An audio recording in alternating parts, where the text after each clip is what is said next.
ও তুই এই দুনিয়ার মায়াই পড়ে করছো কত বাহানা, এই যে নয় তোর আসল বাড়ি, কবর যে তোর আসল ঠিকানা। ভাই বেরাদার যারাই ছিল একে একে সব হারালো, ভাই বেরাদার যারাই ছিল একে একে সব হারালো। তুমি আমি কেউ রব না, তুমি আমি কেউ রব না, দিতে হবে রওয়ানা। আজকের আলোচনার বিষয়টা হচ্ছে উত্তম চরিত্র, গুড ক্যারেক্টার। উত্তম চরিত্র আমাদের জন্য মাস্ট বি, এটা হচ্ছে আবশ্যকীয়, আমাদের লাগবেই। আপনি যদি মনে করেন যে হুজুর আমি 5 ওয়াক্ত নামাজ পড়ব, রোজা রাখব, যাকাত দেওয়ার সামর্থ্য থাকলে যাকাত দিব, হজ করার সামর্থ্য থাকলে হজ করব, শুধুমাত্র আমি এইটা করব, আমি আমার ক্যারেক্টার আমার চরিত্রটা আমি ঠিক করব না, your decision completely wrong man. আপনার সিদ্ধান্ত একদম ভুল।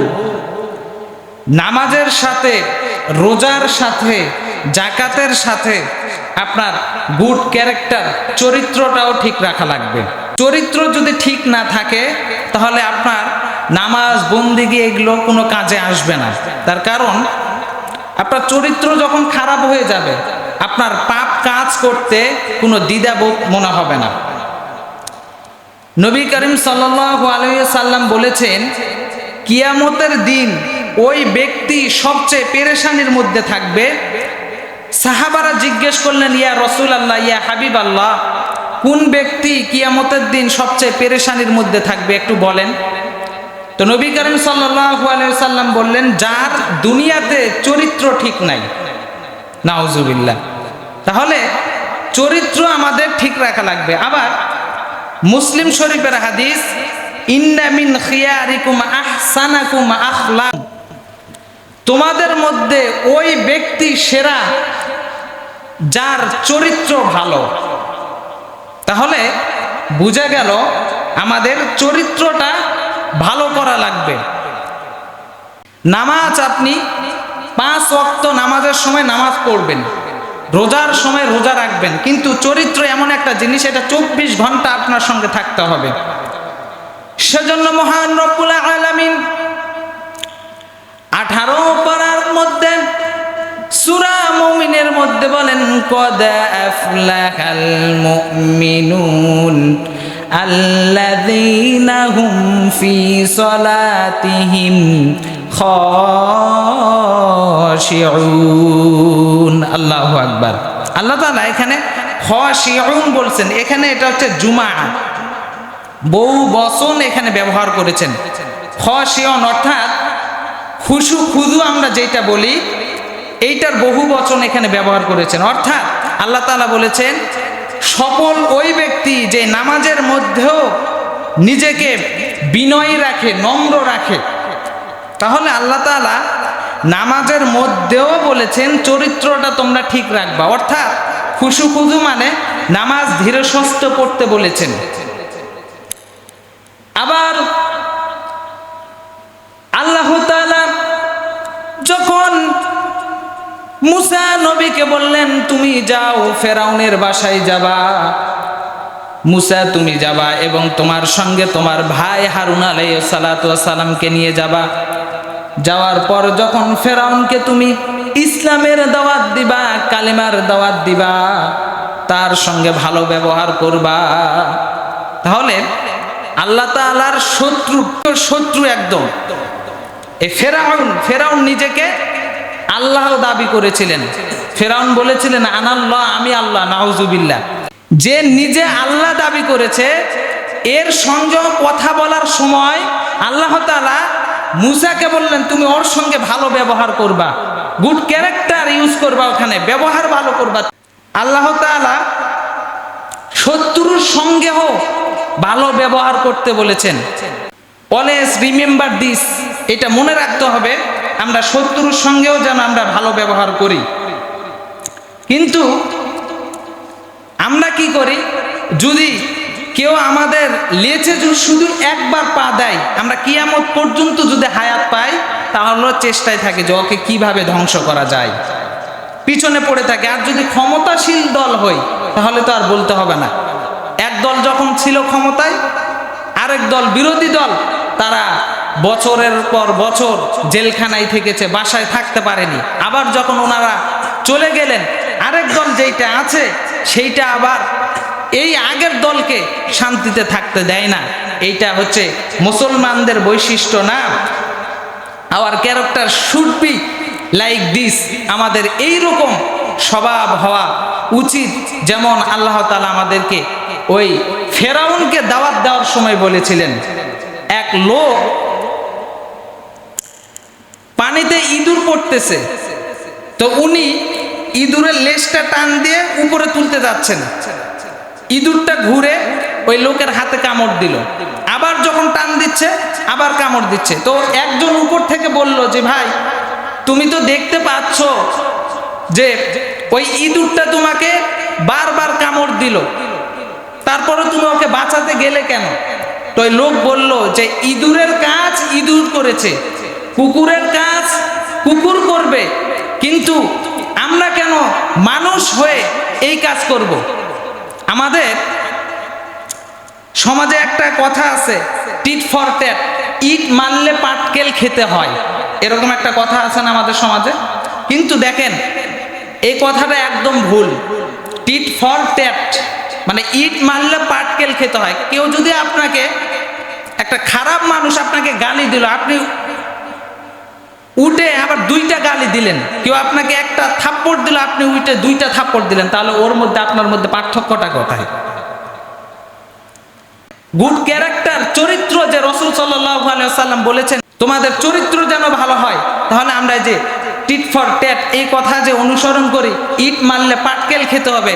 একটা লোক আমাকে থাপ্পড় মারলো, গালি দিল, আমার বদনাম করে, কিন্তু আমি ওর ফিডব্যাক হিসাবে দুইটা মারলাম, দুইটা থাপ্পড় দিলাম, তাহলে ওর মধ্যে আমার মধ্যে পার্থক্যটা কোথায় থাকলো? সব সময় মনে রাখবেন, যদি কোনো ব্যক্তি আপনার উপর শত্রুতা করে, আপনি শত্রুতা করবেন না। আপনাকে কেউ গালি দিল, আপনি চুপ থাকেন না কেন? আপনার উপর কারো শত্রুতা আছে, আপনি সালাম দিন। তাহলে দেখবেন যে আপনার এই যে ভালো ব্যবহার দেখে ওই শত্রু আপনার পক্ষ নিতে বাধ্য হবে। এখন আসুন, কোরআন থেকে প্রমাণ দেয় যাদের চরিত্র ভালো তাদের সাহায্য আল্লাহ তাআলার কাছ থেকে আসে। হাবিল ও কাবিলের ঘটনা আমরা সবাই শুনেছি। হযরত আদম আলাইহিস সালাতু ওয়াস সালামের সন্তান হাবিল এবং কাবিল। ওই সময় নিয়ম ছিল, হযরত আদম আলাইহিস সালাতু ওয়াস সালামের প্রথম বছর দুইটা বাচ্চা হতো, একটা ছেলে আর একটা মেয়ে। পরের বছর আবার দুইটা বাচ্চা হতো, একটা ছেলে একটা মেয়ে। নিয়ম ছিল আগের ছেলের সঙ্গে পরের মেয়ের সঙ্গে বিয়ে দেওয়া, আবার পরের ছেলের সঙ্গে আগের মেয়ের বিয়ে দেওয়া। কাবিলের সঙ্গে যেই বোনটা ছিল অত্যন্ত সুন্দরী ছিল, আর হাবিলের সঙ্গে যেই মেয়েটা হয়েছে মেয়েটা দেখতে কালো ছিল। কালো হওয়ার কারণে কাবিল বিয়ে করবে না হাবিলের বোনকে। কাবিল বলে আমার বোনই তো সুন্দরী, আমার বোনই তো রূপসী, কেন হাবিল তোমার কালো বোনকে আমি বিয়ে করব? হযরত আদম আলাইহিস সালাতু ওয়াস সালাম বুঝাতে লাগলেন যে এইটা আমাদের করার কিচ্ছু নাই, মহান রব্বুল আলামিন আমাদের ফয়সালা করে দিয়েছেন। কাবিল বলেন না, আমি কারো নিয়ম মানি না, আমি যেটা বলবো সেইটাই শেষ কথা। কাবিল বলল দরকার হয় হাবিলকে মেরে ফেলে আমি আমার বোনকে বিয়ে করব। হাবিল বলল, ভাই তোমার শক্তি আছে, আমারও শক্তি আছে, তোমার দুইটা হাত, মহান রব্বুল আলামিন আমাকেও দুইটা হাত দিয়েছেন, তুমি যেই পিতার সন্তান আমিও সেই পিতার সন্তান, আমারও শক্তি আছে, কিন্তু তুমি যদি আমাকে মেরেও ফেলো তারপরও আমি তোমার গায়ে হাত তুলব না, কারণ মহান রব্বুল আলামিন বলেন ইন্নী আখাফুল্লাহ রাব্বাল আলামিন। আল্লাহ তাআলা বলেন যে আমাকে ভয় করো।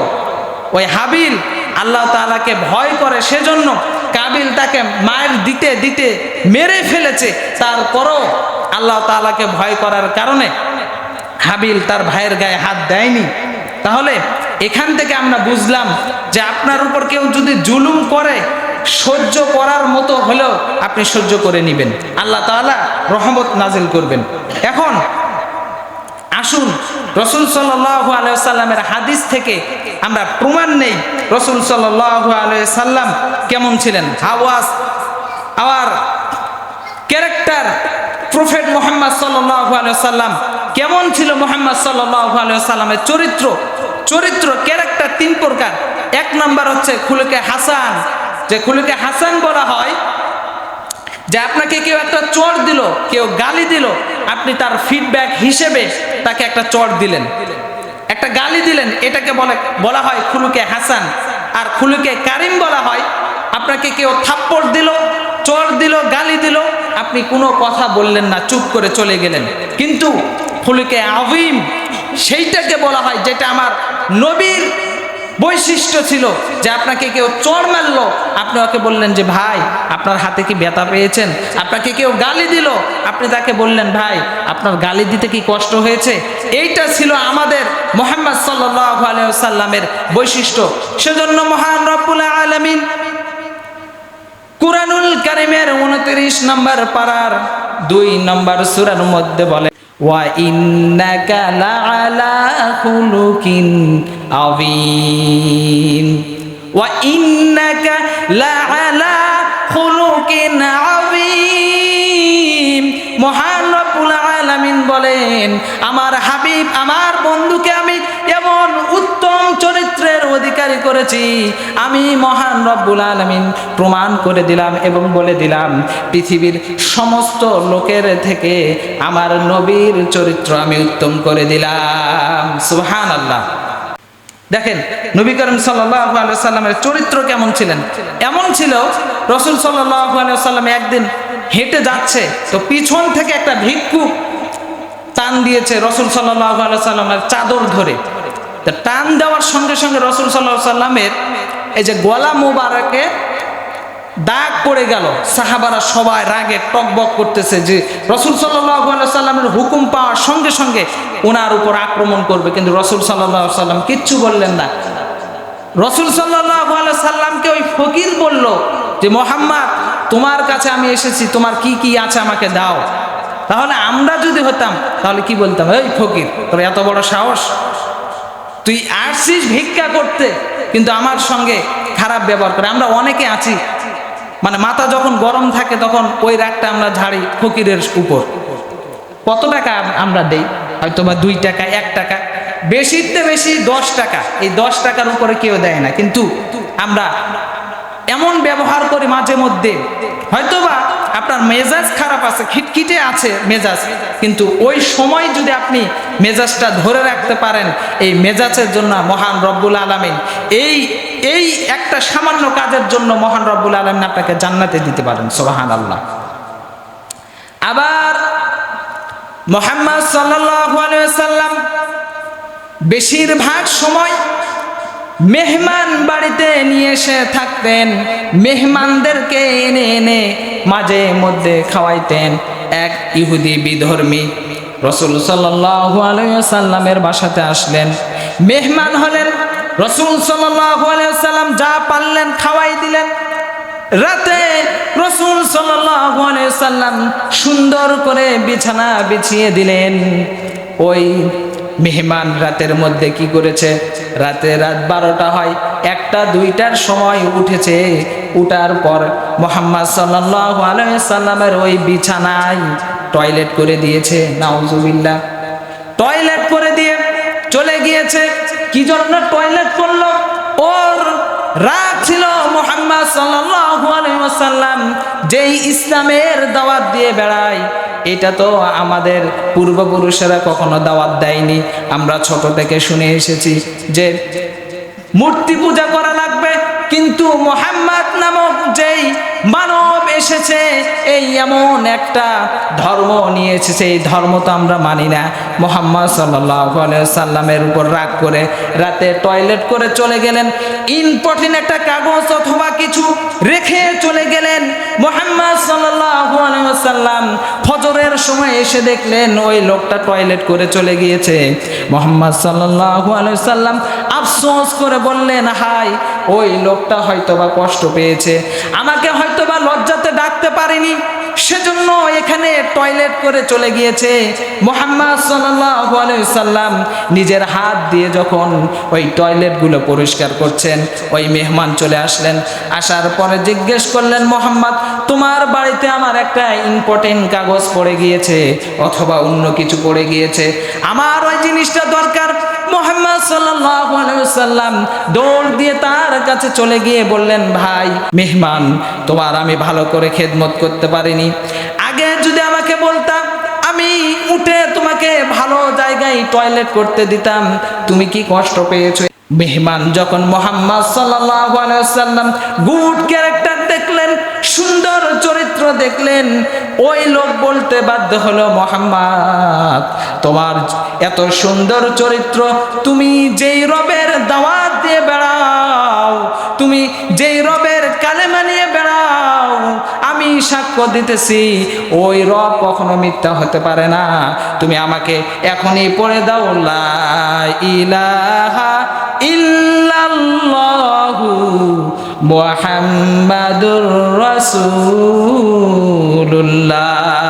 সাল্লাল্লাহু আলাইহি সাল্লাম। তাহলে গুড ক্যারেক্টার, এই যে চরিত্র ভালো, আপনি একটা জিনিস সব সময় অলওয়েজ রিমেম্বার দিস, আপনি এটা মনে রাখবেন যে কাউকে আপনি কোনো জিনিস ধমক দিয়ে যদি না করে নিতে পারেন, ওইটা ভালোবাসা দিয়ে করতে পারবেন, আপনি ওইটা ভালোবাসা দিয়ে করতে পারবেন। আমাদের মাঝে অনেক আছে যারা কিনা আমরা বাসায় খারাপ ব্যবহার করি। হযরত আনাস রাদিয়াল্লাহু তাআলা আনহু বলেন, আমি মুহাম্মদ সাল্লাল্লাহু আলাইহি সাল্লামের বাসায় 10 বছর ছিলাম, খেদমত করতাম রাসূল সাল্লাল্লাহু আলাইহি সাল্লামের, কিন্তু রাসূল সাল্লাল্লাহু আলাইহি সাল্লাম কখনো আমাকে এই কথা বলে নাই যে আনাস ওই পানির বালতিটা ওখান থেকে ওখানে রাখো। আবার আমাকে কখনো ধমক দেয় না যে ওই বালতি থেকে পানি কি জন্য পড়লো, কখনো আমাকে বলায় নাই।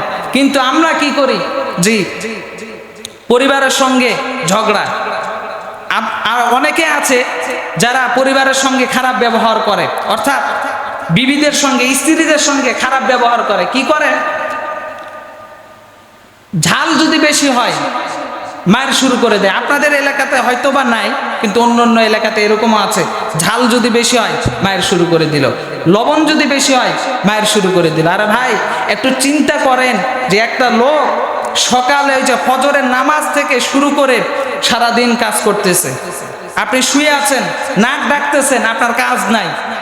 আমরা যারা এই ছেলেরা পুরুষরা চাকরি করি, সপ্তাহে হয়তো বা 1 দিন 2 দিন ছুটি পাই, আবার যারা আমরা কাজ করি 1 দিন 2 দিন আমরা ছুটি পাই, অসুস্থ হই, শুয়ে থাকি, কিন্তু আমাদের মা বোনেরা কত কষ্ট করে, ওদের কোনো ছুটি নাই।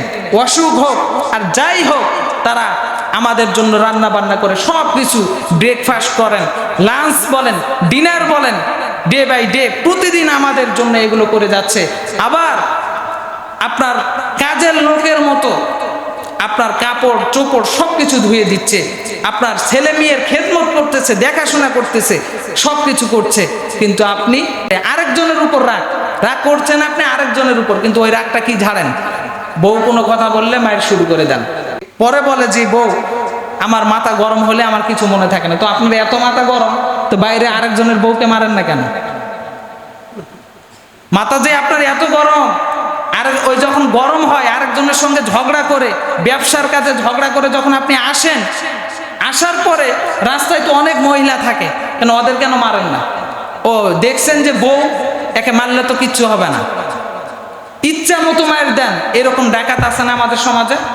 সেজন্য আপনি একটু চিন্তা করবেন যে আমি এই যে বউকে আমি মারতেছি, এই বউটা কি করে? সারা দিন কাজ করে, আপনার কাপড় চোপড় সবকিছু, যতই অসুখ হোক আমাদের জন্য সবকিছু করে। আম্মা জান আয়েশা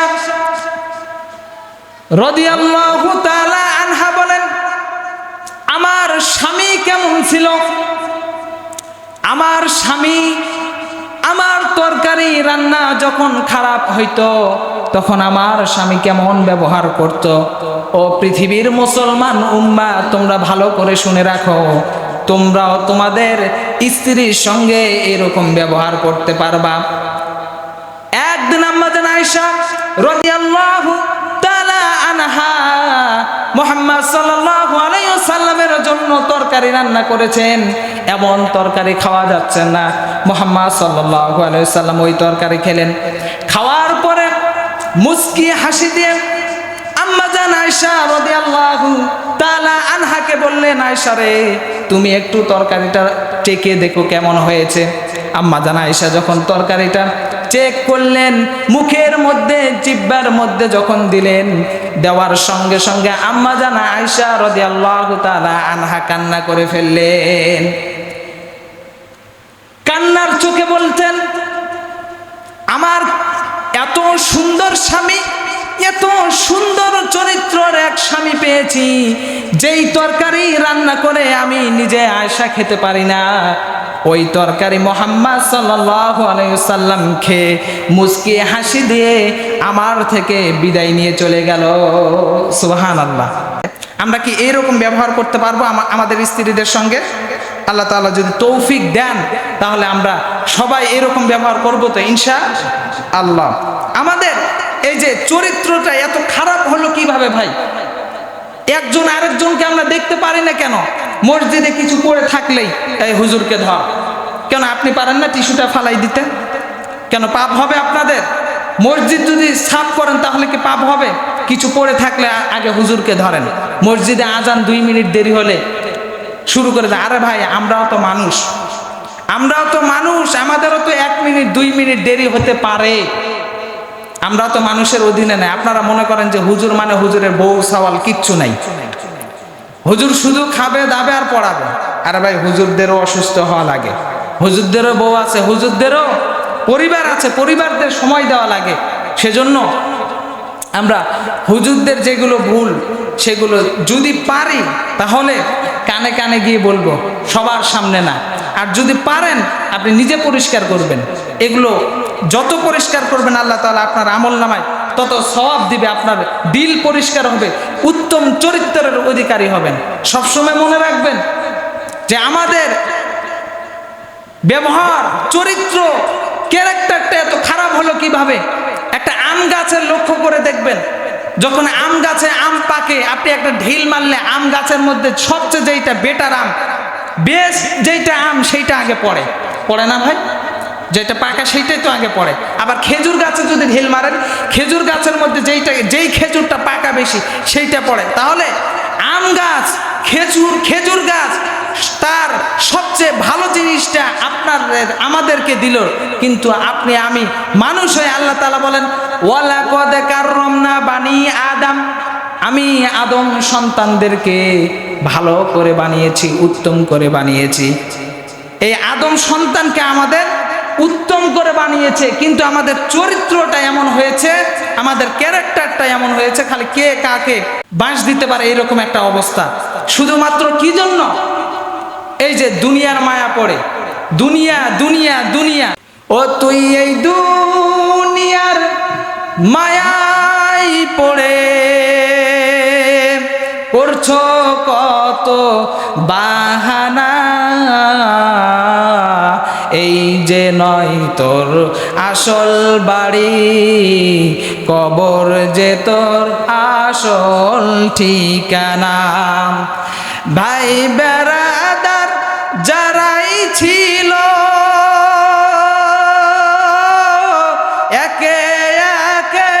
সব হারালো, ভাই বেরাদার যারাই ছিল একে একে সব হারালো, তুমি আমি কেউ রব না, তুমি আমি কেউ রব না, দিতে হবে রওয়ানা। আমরা কেউ থাকবো না ভাই, সবাইকে চলে যেতে হবে। সেজন্য এই যে আপনার চরিত্র যদি ভালো হয় তাহলে আপনি মরার পরও আপনার সুনাম সবাই করবে। আপনাকে বলবে না যে লোকটা হজ করেছে, সেইটা বলবে না। অনেকে আছে হজ করে এসে সিগারেট টানে, বিড়ি খায়, সুদ খায়, ঘুষ খায়, অনেকে আছে। কিন্তু আপনার চরিত্র, গুড ক্যারেক্টার যদি হয়, ভালো যদি হয়, তাহলে সবাই আপনাকে ভালোবাসবে।